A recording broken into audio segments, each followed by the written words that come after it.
I personally don't leave home without my boa because it's so ordinary looking and it's such a convenient way to bend the coins, and it doesn't leave marks. The other option, if you do not have a boa coin bender, you can use pliers.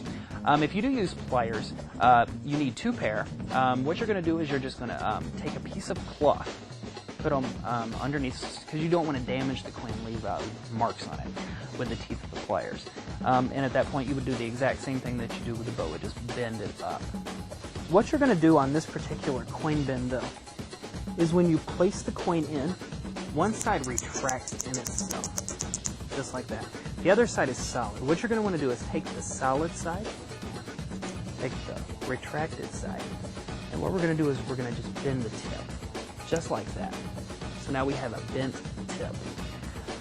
One great reason to carry this around, even if you don't actually do the routine, a routine with the boa coin bender, the great thing about it is it looks like a normal pin, and you can bend your coins so quickly, and then you don't have to carry pliers and this and that. You can instantly go right in an offbeat while you're talking and just bend the coin and get it ready. If you're like, hey, are you the guy that does the coin bending or this and that? You're like, yeah. So you can just preset it right there while you're talking to them. Very easy to do. I actually don't leave home without it. I love it. So now for the handling of the actual coin bending.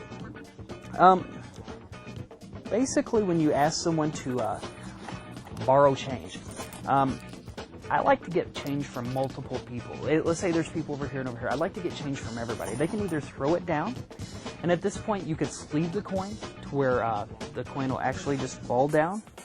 It'll go down just like that and into the hand. Works a lot better if you have a jacket.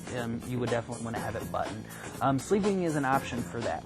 Or another method that I like to do is as you come in, just pick up some change. So it would be already just right here in like a finger palm position, just like that.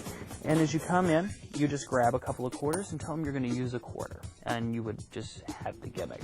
So you would basically just add it into the pile of coins. Very, very simple to do. Or another method of getting into the coin, if you don't have a table, is let's say they have the coins, they pull them out of their pocket. Same thing, you just come in, put your hand on top. See, I added the coin right there. And what I'm going to do is I'm going to pull out multiple change. I don't want to just take a quarter out because that seems kind of funny. Be like, I'm going to borrow a coin. Here, let me get rid of these. I only need one. Psychologically, they see you pick up all the coins. They don't think you add one. So that's very important psychologically for you to do that. So I put my hand in. I'm going to get a coin. Here, I got a few. We just need one coin. Now you're set up and ready to go. At this point, you can either have them pocket the change. You could do whatever. It doesn't really matter. So we'll just get rid of the change for the time being. Now, here's the subtlety. What you're going to want to do is you say, I'm just going to use the quarter. From this angle right here, it doesn't flash. From the sides, it doesn't flash. Either side. So you're completely perfect here. As you hand them the Sharpie, this is a neat little move that I came up with.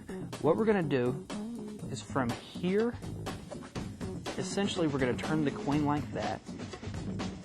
And right here, from the first little crease in your finger up, is going to cover the bend. Just like that. Now you're going to tilt it down just a little bit. Now at this point right here, they will not be able to see that the coin is bent. Okay? Now when you have them sign the front of the coin, just have them sign their initials. It's a very, very clean display. And psychologically, they won't think that the coin is bent because it's so close and they're actually signing the coin. The signed coin is what really sells this. And in the spectator's mind, it was a borrowed signed coin. So what you're going to do is you're going to have them actually sign the coin. Doesn't matter. Now, one thing that I like to do, a little subtlety, because you don't want to mess up, is to actually put your thumb behind the coin when they do the physical signing, because you do not want them to knock it down, just like that. So what I'd like you to do is just take it, write your name right across the front, put your initials on there, and then from this point, very, very simple move. All I'm going to do is I'm going to take these fingers and I'm going to twist it up. So if you can see right here, it's not flashing and the coin still looks straight. And at this point, I can have the spectator rub or I can rub it. All I'm going to do is essentially push the coin up with a finger, just like that. So as they start to rub it, I start to let go, lift the fingers up to show a higher spread on the coin, and then you reveal the deck with the signature, and they get to keep it. You're out a quarter, but it's a very, very powerful piece of magic. Hope you guys enjoy it.